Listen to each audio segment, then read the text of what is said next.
একদিন মোহাম্মদ সাল্লাল্লাহু আলাইহি ওয়াসাল্লাম হেঁটে যাচ্ছিলেন, তখন এক পথচারীর সঙ্গে তার দেখা হলো। সে নবীজির বিরুদ্ধে কথা বলতে লাগলো, ও এই নবী মোহাম্মদ খুবই খারাপ লোক, তার সঙ্গে কথা বলো না। সে কিন্তু মোহাম্মদ সাল্লাল্লাহু আলাইহি ওয়াসাল্লামের সঙ্গে কথা বলছে, সে জানে না ওই লোকটাই মোহাম্মদ সাল্লাল্লাহু আলাইহি ওয়াসাল্লাম।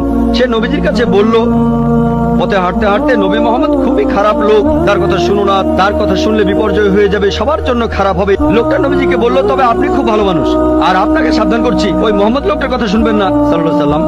সে ভণ্ড, নাউজুবিল্লাহ, সে খুব খারাপ মানুষ, নাউজুবিল্লাহ। এরকম আরো অনেক কথা। তবে নবীজিকে বললো, আপনি খুব ভালো মানুষ, আপনি দয়ালু, আপনি পরোপকারী, আপনার নামটা জানতে পারি? নাম শুনে বলল, কি? আপনি কি বললেন? আমি কি ঠিক শুনছি? আপনার নাম মোহাম্মদ সাল্লাল্লাহু আলাইহি ওয়াসাল্লাম? তখন সে বলল, আশহাদু আল্লা ইলাহা ইল্লাল্লাহ ওয়া আশহাদু আন্না মুহাম্মাদুর রাসূলুল্লাহ।